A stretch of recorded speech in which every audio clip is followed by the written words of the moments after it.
The scanner had chosen him to serve them. He still didn't know. The emergency alert woke everyone in the capital at dawn. The Kethran swarm had invaded the border systems. 3 colony worlds had gone dark. Communication had been lost. Early reports suggested complete devastation. Deho was pulled from bed and rushed to the council chambers. He arrived still half asleep to find controlled chaos. Military officers shouting about deployments. Diplomats trying to establish communication. Civilians demanding protection. And at the center, General Corthan reviewing tactical displays with grim efficiency. The Kethrans are using new attack patterns, Corthan explained to the assembled council. They're coordinating in ways we've never seen.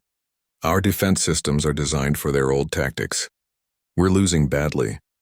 The Kethrans were an insectoid species that functioned as a hive collective. They expanded across space, consuming resources, showing no interest in trade or diplomacy. Every previous encounter with them had ended in violence. They didn't negotiate. They didn't retreat. They just swarmed. How many casualties? High Chancellor Vera asked. 3 colonies. Approximately 7 million beings, all dead or missing. The number hung in the air like poison.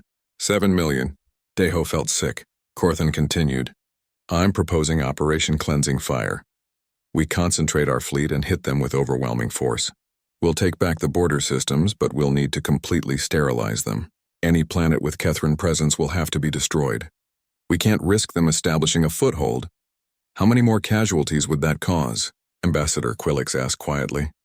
2 more systems would need to be evacuated and destroyed. 4 planets total. Another 8 million beings displaced. Some casualties are inevitable during evacuation. Corthan's voice was steady. But if we don't stop them here, they'll advance deeper into the Empire. Eventually billions will die. Princess Lysera looked at the tactical displays. Is there no other option? Diplomacy has never worked with the Kethrans.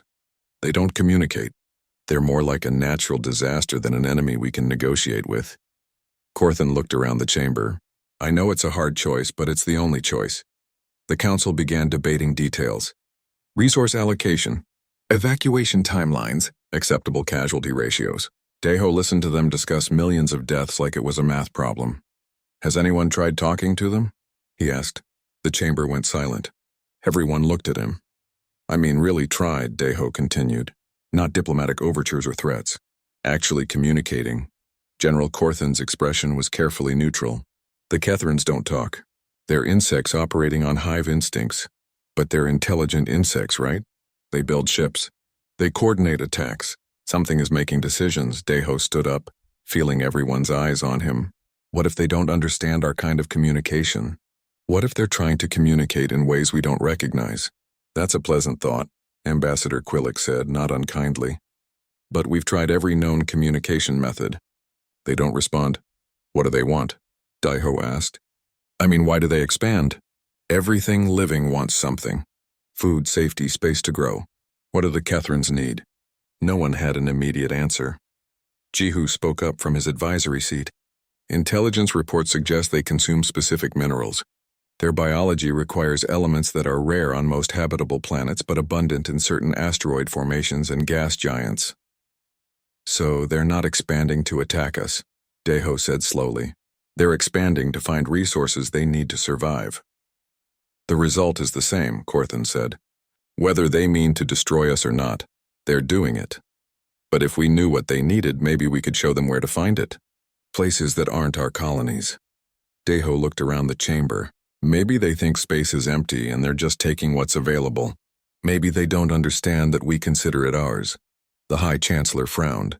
You're proposing we try to negotiate with beings that have never shown any interest in negotiation and have just killed 7 million of our citizens. I'm proposing we try to communicate before we kill 8 million more. The debate that followed was intense. Most council members thought the idea was naive at best and suicidal at worst. But Deho was still technically a candidate, and his survival of the assassination attempt had earned him some respect. Finally, a compromise was reached. Deho could take 1 ship and attempt contact. If he failed, Operation Cleansing Fire would proceed immediately. Siwu, a xenolinguist who specialized in non-traditional communication, volunteered to join the mission. He was young and brilliant, and most people thought he was throwing his career away on an impossible task. Hyunwoo insisted on coming for security. Yuna joined as the xenobiology expert. They took a small research vessel toward the Kethrin fleet. Mirai stayed behind, watching the mission feed with the rest of the council. She thought she might be watching her friends die. The Kethrin ships were massive and organic-looking, like metal insects floating in space, hundreds of them, surrounding the conquered systems. Seiwu tried every communication method: radio, light patterns, chemical signals, gravitational pulses. Nothing worked. The Kethrins ignored them completely. "We're going to die for nothing," Hyunwoo said quietly. But Daeho was thinking. The Kethrins consumed specific resources. They expanded to find those resources. What if they weren't communicating because they didn't understand the concept of communication? What if, like insects on Earth, they operated purely on information exchange about resources and territory? "Siwoo, can we broadcast our navigational database?" Daeho asked. "What? Why?" "Show them what resources we use, where our colonies are, what we consume. Not as a message, just as information, like leaving a chemical trail." Siwoo looked doubtful but did it. They broadcast everything: star maps, resource consumption data, population centers, mining operations, the complete picture of what the Empire needed to survive. The Kethrin ship stopped moving. "They're receiving the data," Yuna whispered, watching the sensors. For 10 minutes, nothing happened. Then one of the Kethrin ships began broadcasting. Not words or signals, but data, raw information about their biology, their resource needs, their expansion patterns. It wasn't communication in any traditional sense. It was information exchange between systems that both needed resources to survive. Siwoo began translating the data into formats they could understand. The Kethrins needed specific minerals for their biology. These minerals were incredibly rare on habitable planets but common in certain types of asteroids and gas giant atmospheres. The Kethrins had been expanding into Empire space because sensors showed those resources were there. They hadn't realized the resource collections they detected were actually inhabited colonies.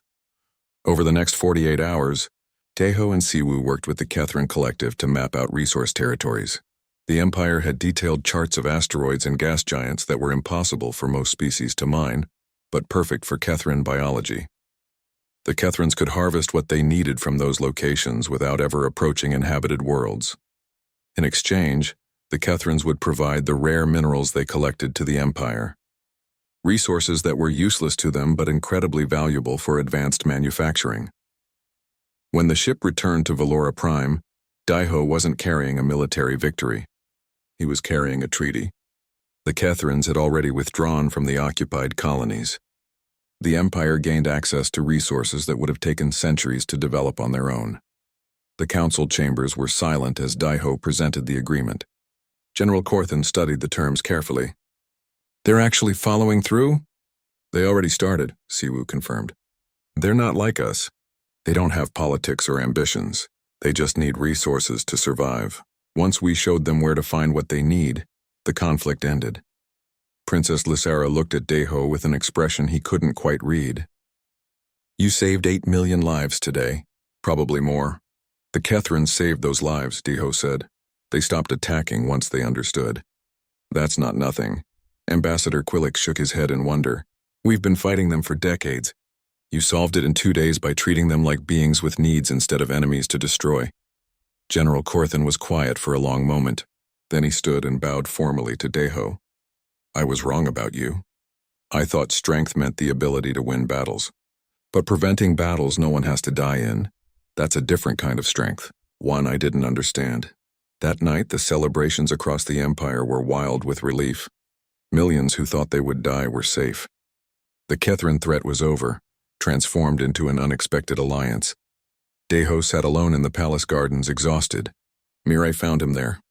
"You did it," she said, sitting beside him. "I just asked a question. Siwoo did all the real work. You asked the right question. That matters." She looked at him. "The council is going to formally accept you as emperor. After this, they can't refuse anymore." Daeho felt a wave of fear. "I don't know how to be emperor. I don't think that matters anymore. You don't need to know how to do things the way they've always been done. You just need to keep seeing what no one else sees." She smiled. "Keep asking why. Keep treating beings as beings instead of problems. The rest will follow." Above them, the stars shone bright and peaceful. Somewhere out there, the Kethrans were minin'. Hyunwoo had been an Imperial Guard for 15 years. He was human, one of only 20 humans who had made it through the brutal training and served in the elite force that protected the royal family. He had fought in 3 wars, survived 2 assassination attempts on previous emperors, and earned 17 medals for valor. Now he was assigned to protect a human engineer who didn't know how to hold a weapon properly. Hyunwoo didn't like it. Not because of Daeho himself, who seemed harmless enough, but because the assignment felt like an insult. They had given him the human candidate because he was human, as if species mattered more than his 15 years of service. But orders were orders, so Hyunwoo shadowed Daeho through his daily routine. Classes with Jihu, meetings with advisors, awkward dinners with nobles who looked at Daeho like he was a curiosity. Through it all, Hyunwoo watched for threats. He found one 3 weeks into the assignment. Late one night, Hyunwoo was reviewing security footage and noticed something odd. 3 council members had met privately in a restricted area. Normally that wouldn't be suspicious, but the pattern of their movement suggested they were avoiding surveillance. Hyunwoo dug deeper and found deleted messages, encrypted communications, and financial transfers that didn't match official records. Someone was planning something. And given the timing, it probably involved Daeho. Hyunwoo brought his findings to his captain, who brought them to the High Chancellor. An investigation began quietly. What they discovered was worse than expected. A conspiracy involving 7 nobles, 4 military officers, and a dozen support staff. The plan was to assassinate Daeho during the Festival of Stars a week away, make it look like an accident or blame it on some radical group. The evidence was clear. The conspirators could be arrested, but Hyunwoo's captain warned him that arresting them would reveal that someone had tried to kill Daeho, which could trigger more attempts. Better to quietly increase security and catch them in the act. Hyunwoo disagreed. He went directly to Daeho. "Someone wants to kill you," he said bluntly. No point in being diplomatic about attempted murder. Daeho looked up from the data tablet he'd been reading. "Oh," he said. Then after a moment, "Who?" Hyunwoo explained what he'd found. Daeho listened carefully, his expression hard to read. "What do you think I should do?" Daeho asked. "Let us arrest them now, quietly, before they can try. But then other people might try later, right? Because they'll think they can get away with it if they're more careful." "Possibly." Daeho thought for a while. "I want to talk to Mirai and Yuna first." The 3 humans met in Daeho's quarters. Mirai was furious when she heard about the conspiracy. "You need to go to the council immediately. Demand protection. Use this to show you're serious about security." But Yuna was thinking differently. "If you do that, you look weak. Like you need the council to protect you. It validates every doubt about whether you can handle power." "I am weak," Daeho pointed out. "I can't fight. I don't understand politics. I definitely can't protect myself from assassins." "That's not the point," Yuna said. "Perception matters here." They argued for an hour. Finally, Daeho made a decision that horrified everyone. He would attend the Festival of Stars as planned. Alone, without obvious guards. And he would publicly announce that he knew about the assassination attempt but was coming anyway. "That's insane," Mirai said flatly. "Probably," Daeho agreed. "But think about it. If I hide or increase security, it shows I'm afraid. If I catch them with clever plans, it shows I'm playing political games. But if I just show up and trust that things will work out somehow, it shows I have faith in the scanner's choice." "The scanner can't stop a blade," Hyunwoo said. "No, but maybe it knew this would happen. Maybe it chose someone who would respond this way." Daeho looked at them. "I'm not brave. I'm terrified. But I think this is what I'm supposed to do." Hyunwoo wanted to argue more, but he saw something in Daeho's face. Not courage exactly. Something quieter. Acceptance, maybe. The announcement went out publicly. Daeho would attend the Festival of Stars. He knew there was an assassination plot. He would come anyway, with minimal security, because he trusted that if the scanner was right about him, everything would work out as it should. If the scanner was wrong, then his death would solve the Empire's problem. The statement caused an uproar. Some called it brave. Others called it stupid. General Corthan said it was the reasoning of someone with a death wish.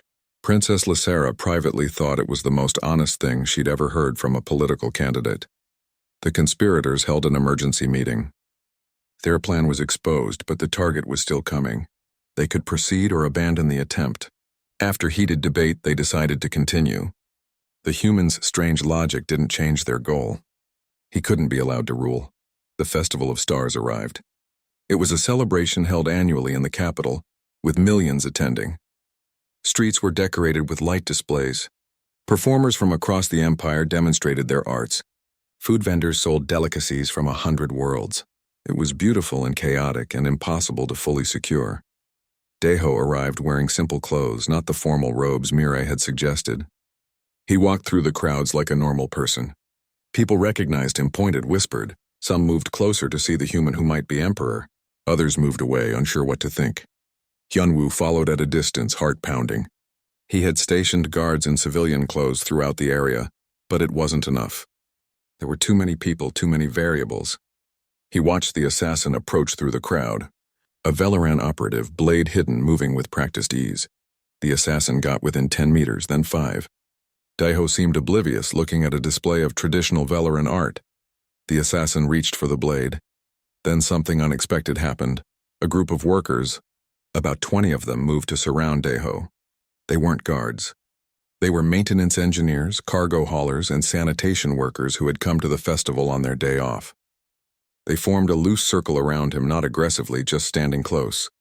The assassin hesitated. To reach Daiho now meant pushing through these people, cutting through them if necessary. They weren't fighters. They had no weapons. But there were enough of them that attacking would mean killing civilians. More workers joined the circle. Then some shopkeepers, a teacher with her students, a medical technician, people from the lower levels of society, the ones who did the unglamorous work that kept the empire running.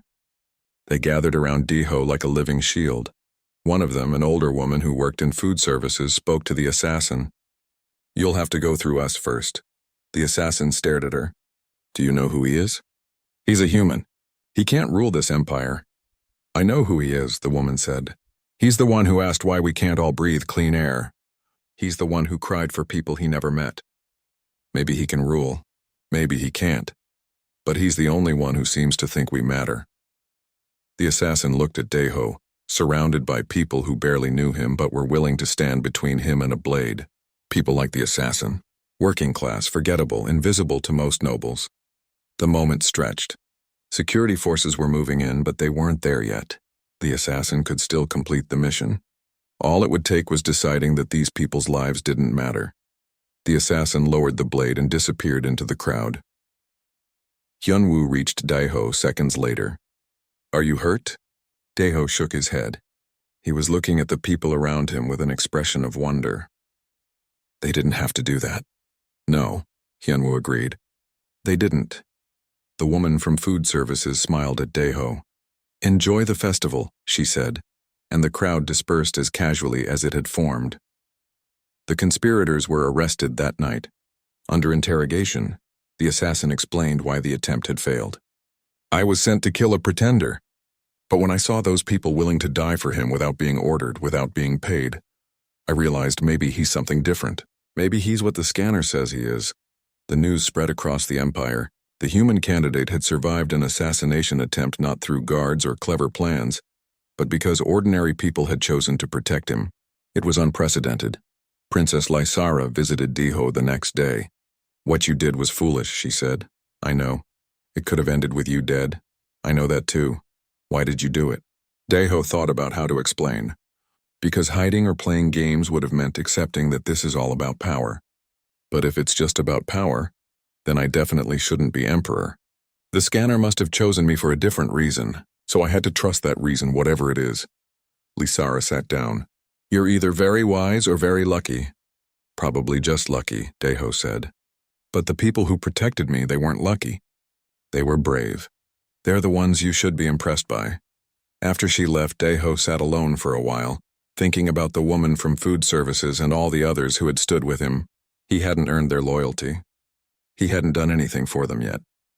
They had chosen to believe in a possibility, in the hope that someone in power might actually care about them. It was a frightening amount of trust to carry. Daiho hoped desperately that he wouldn't let them down. Outside his window, the city lights glittered. Somewhere in that beautiful capital and in all the colonies beyond it, people were going about their lives, working, struggling, hoping. Jihu had taught 17 emperors and empresses. He had watched them rise to power, make their decisions, and fade into history.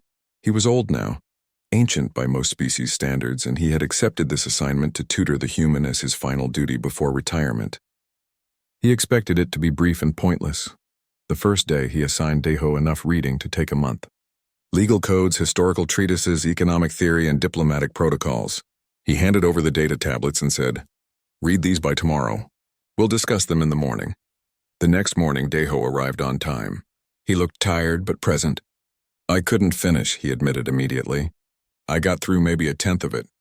"I'm sorry," Jihu nodded. "This was expected." "Which parts did you read?" "The history of the border colonies and the taxation codes."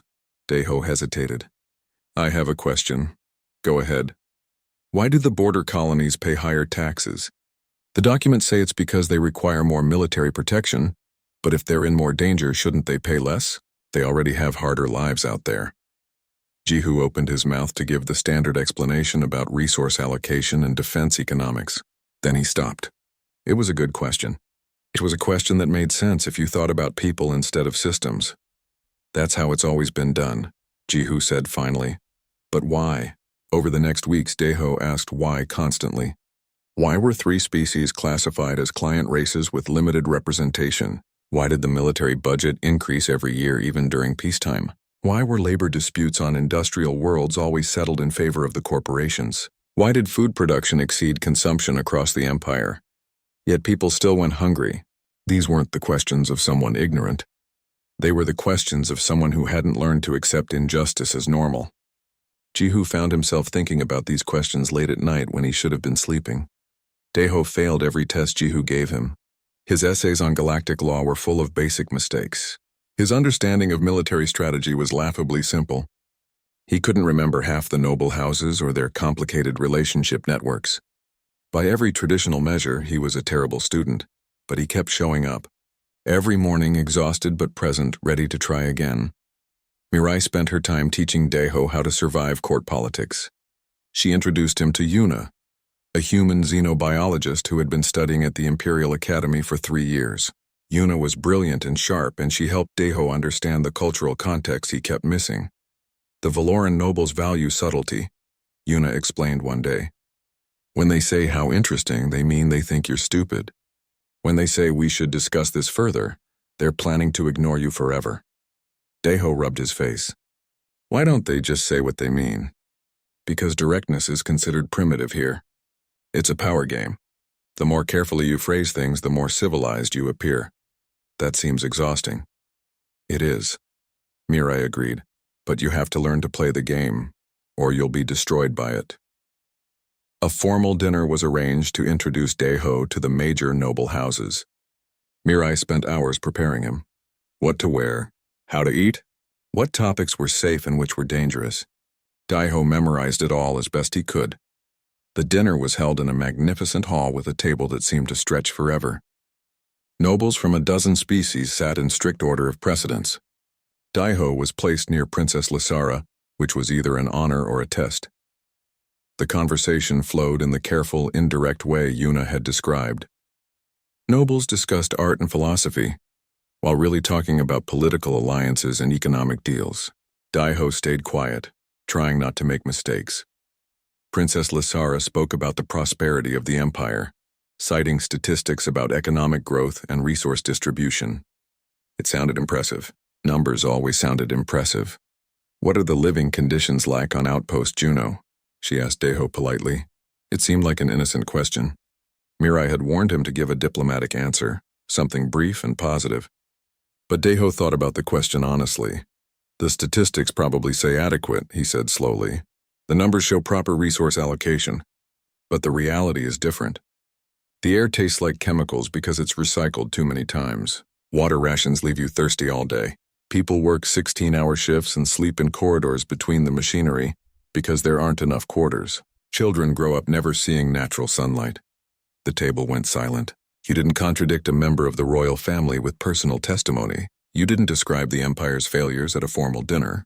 Mirai closed her eyes, already imagining the political fallout, but Deho hadn't realized he'd done anything wrong. He was just answering the princess's question. Princess Lysera studied him for a long moment. "I see," she said finally. "Thank you for your honesty." The conversation moved on, but something had shifted. That night, Princess Lysera's attendant secretly delivered a message to Deho's quarters. The princess requested a private meeting. Deho went, confused and nervous. When he arrived at her private study, she dismissed her guards and attendants. They were alone. "Tell me more about Outpost Juno," she said. "Really tell me. Not the statistics, the reality." So Deho told her. He described the workers who developed lung problems from breathing recycled air for years. The families who had to choose between buying food or medicine because they couldn't afford both. The children who studied in classrooms so cold they could see their breath. The people who worked themselves to exhaustion because taking a sick day meant losing pay they desperately needed. Princess Lysera listened. Really listened. When he finished, she was quiet for a long time. "I've read thousands of reports about the colonies," she said finally. "I've seen all the numbers. But no one ever told me it smelled like chemicals. No one mentioned children sleeping in corridors." She looked at him. "Why didn't anyone tell me?" "Maybe they didn't think it mattered," Deho said. "Or maybe they thought you already knew." "Or maybe," she said quietly, "I never asked the right questions." After Deho left, Princess Lysera sat alone in her study for hours, thinking about statistics and what they hid. She had been raised to rule, trained in every aspect of governance. But somehow she had learned to see numbers instead of people. Meanwhile, Jihu was having his own crisis. He had spent the evening reviewing Deho's latest essay, which was technically terrible but philosophically unsettling. Deho had been asked to analyze the Empire's agricultural policy. Instead of discussing efficiency and yield rates, he had written about why it was morally wrong that food was destroyed to maintain prices while people starved. It was naive. It was simplistic. It ignored economic realities and market forces, but it was also absolutely correct in a way that made Jihu deeply uncomfortable. The old scholar stood at his window, looking out at the beautiful capital city with its crystal towers and floating gardens. Somewhere beyond this beauty there were places like Outpost Juno. He had known that intellectually. He had seen the reports, but he had never smelled the chemical air or met a child who had never seen sunlight. How many emperors had he taught to rule without teaching them to see? The next morning, Jihu changed his teaching approach. Instead of assigning more reading, he asked Deho, "What do you think an emperor should do?" Deho considered the question carefully. "I think an emperor should make sure everyone in the empire can breathe clean air and drink clean water, and have enough food. That seems like the minimum. And if ensuring that for everyone means economic disruption, reduced profits for corporations, slower growth, then it means that," Deho said simply. "What's the point of growth if people can't breathe?" Jihu found himself without a counter-argument. That evening, the old scholar requested a private meeting with High Chancellor Vera. "I need to tell you something," he said. "I've been teaching imperial candidates for 50 years. I've taught them law and strategy and economics. I've made them experts in governance." "Yes," Vera said. "You're the finest teacher in the empire." "I've been teaching them wrong," Jihu said. "Or perhaps not wrong, but incomplete. I've taught them how to rule, but not what ruling is for." Vera frowned. "What are you saying?" "I'm saying the scanner might see something we've forgotten how to see. The human asks questions like a child, but maybe we're the ones who stopped asking the questions that matter." The High Chancellor was silent. She couldn't admit that, of course. The system worked. The empire functioned. People like her had maintained order for centuries. But late that night she found herself thinking about chemical-smelling air and children who had never seen sunlight. She thought about all the decisions she had made that looked perfect on paper, but meant something very different to the people living with the consequences. Deho continued his education, failing tests and asking uncomfortable questions. He made mistakes constantly. He forgot protocols, misunderstood cultural nuances, and gave answers that would have ended any normal candidate's prospects. But slowly, almost invisibly, he was changing the people around him. Not by being clever or strategic, but by refusing to stop seeing people as people, even when it was easier to see them as numbers. It was a strange kind of power, and no one was quite sure what to do about it. The trials of sovereignty were designed to break weak candidates. They had been used for thousands of years to test those who would rule. Deho learned this from Mirai the night before his first trial, and it didn't make him feel any better. The test of wisdom came first. Deho was led into a circular chamber where the High Chancellor and 12 council members sat in elevated seats. A holographic scenario appeared in the center of the room. Two allied species, the Tarvians and the Keyleth, were on the brink of war over mining rights on a border planet. Each species had legitimate claims. Each had suffered losses. Each refused to back down. How do you resolve this? High Chancellor Vera asked. Deho studied the scenario. He saw population numbers, resource charts, historical treaties. He thought about the mining operations on Outpost Juno and how disputes were handled there. Usually someone from management came down and told both sides to figure it out or everyone would be fired. Give the planet to neither of them, Deho said finally. Make it neutral territory and let both species apply for mining permits as individuals, not as governments. The planet administration could be run by a third neutral party. The silence that followed was not a good silence. You would strip sovereign rights from two proud species, General Corthan said, his voice cold. The Tarvians would see that as an act of war. The Keyleth would consider it a historical insult. Your solution would start the very conflict you're trying to prevent. Princess Lucera added more gently. There are centuries of territorial law, treaty obligations, and cultural considerations you're not accounting for. Deho felt his face grow hot. Of course he'd missed something. He always missed something in these political scenarios. He was an engineer, not a diplomat. He understood machines, not the complicated ways different species thought about ownership and pride. The test of wisdom was marked as failed. The second trial was worse. The test of combat put him in a simulation arena against Corthan himself, the Empire's greatest warrior. Deho had basic self-defense training that all colony workers received, but that was for dealing with equipment malfunctions and the occasional drunk co-worker, not fighting a general. The simulation began. Corthan moved like liquid metal, his blade dancing through the air. Deho tried to defend himself, but it was like trying to stop a storm with his bare hands. 47 seconds. That's how long he lasted before the simulation registered his defeat. The spectators in the gallery murmured. Some laughed. Deho picked himself up from the mat.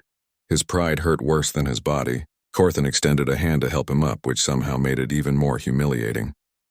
You fought bravely for someone with no training, Corthan said. It was probably meant to be kind, but it sounded like pity. 2 trials.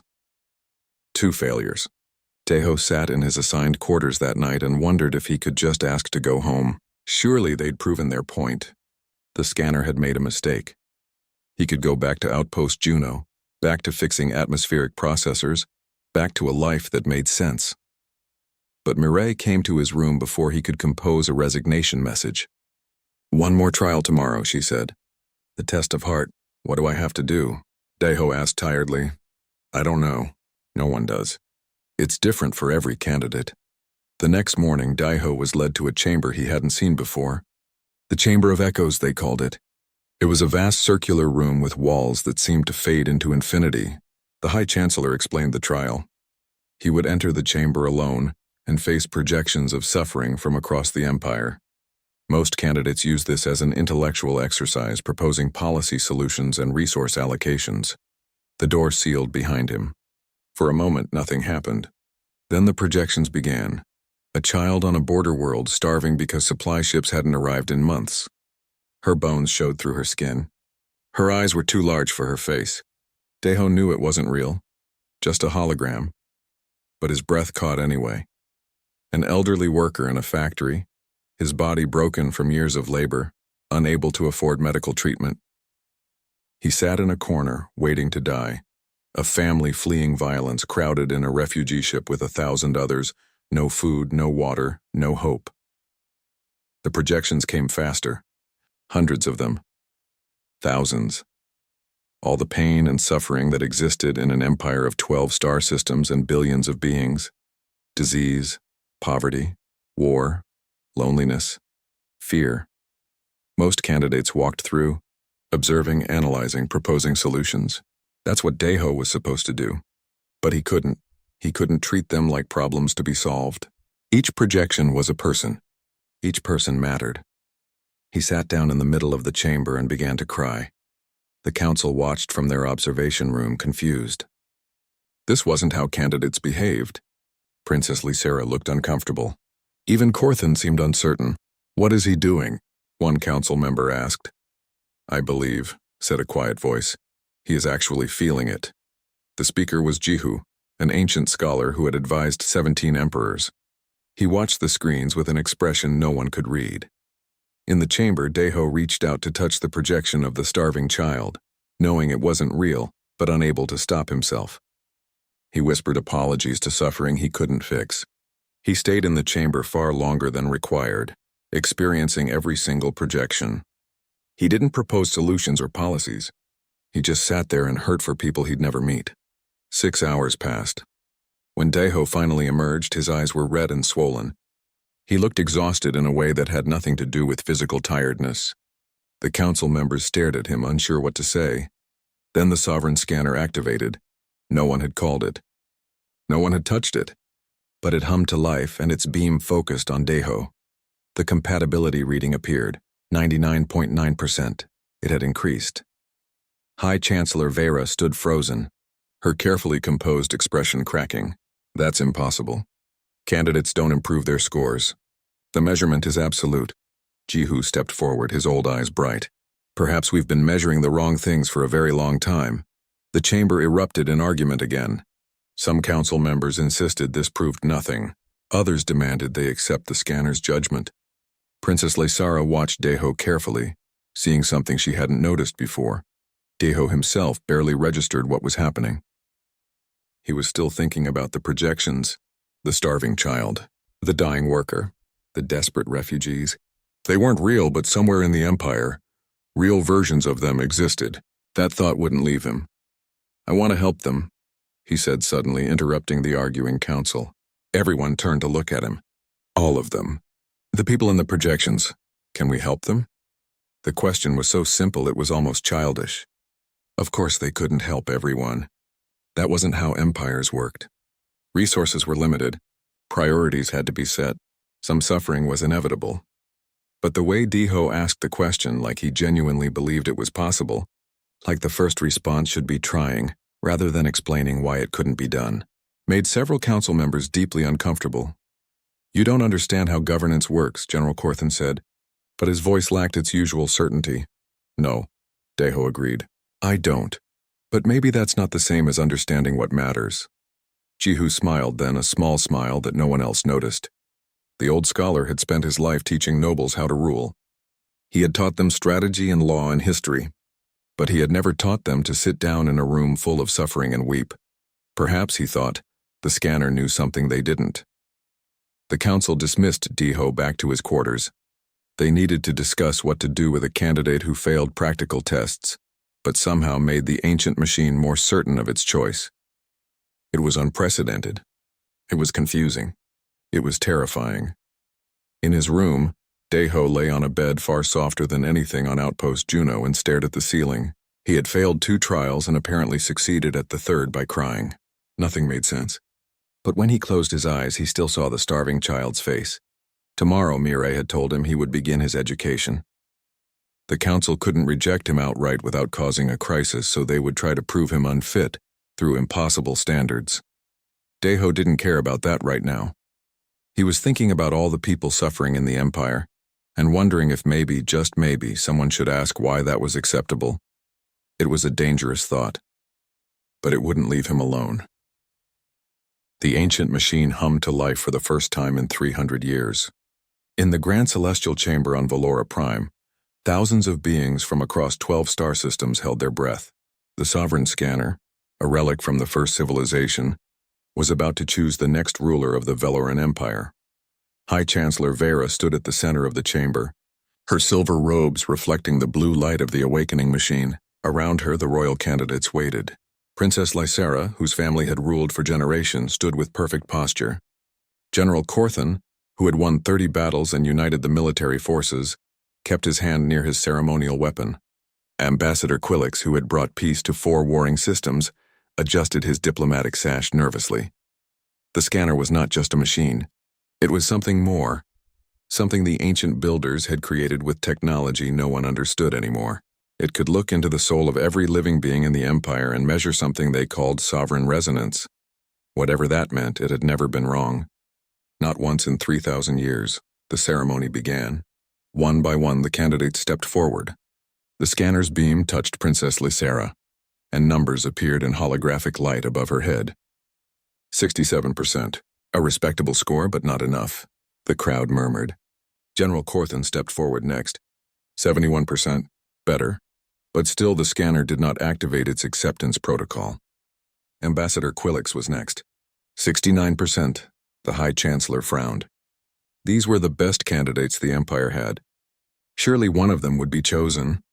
But the scanner kept searching. Its energy swept out from the chamber across the city, across the planet, across the entire Empire. Billions of beings felt the strange tickle in their minds as the scanner touched them and moved on. Far from the capital, on a mining colony called Outpost Juno, a man named Daiho was having a very bad day. The atmospheric processor in Section 7 had broken down again, and if he couldn't fix it in the next 4 hours, 300 workers would have to evacuate to the emergency shelters. That meant lost work time, which meant reduced pay, which meant families wouldn't have enough credits for food rations next week. Daiho was human, and humans were still new to the galactic community. 40 years ago, an exploration vessel had discovered Earth's solar system. The humans had barely developed faster than light communication. They were considered primitive but useful. Good with their hands, good at fixing things, not good at much else according to most species. He didn't notice the scanner's touch. He was too busy trying to reroute power to the failing processor. His hands were covered in grease, his work uniform was torn, and he hadn't slept in 26 hours. The other workers had gone to watch the ceremony on the public screens, but Daiho had work to do. Back on Valora Prime, the scanner suddenly stopped. The holographic display flickered. A single coordinate appeared, followed by a name. The chamber fell silent.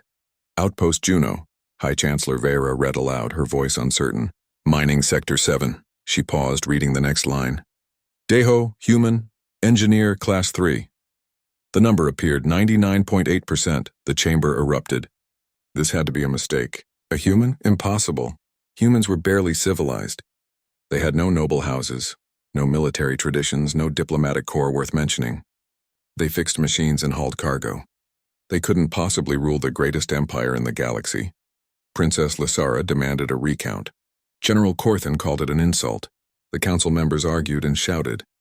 But the scanner did not change its reading. It had found what it was looking for. Within hours, Imperial guards arrived at Outpost Juno. Daiho was just finishing the repairs when armed soldiers in golden armor surrounded him. He thought he was being arrested. Maybe he'd accidentally broken some regulation he didn't know about. Humans were always breaking regulations they didn't know about. Then the soldiers bowed. Daiho stared at them. People didn't bow to human engineers. People barely looked at human engineers. There's been some mistake, he said in his accented galactic common. No mistake, the guard captain replied. The sovereign scanner has chosen you. You are summoned to Valora Prime immediately. The other workers had gathered to watch. They looked as confused as Daiho felt. He was still holding a wrench. He still had grease on his face. This couldn't be real, but it was real.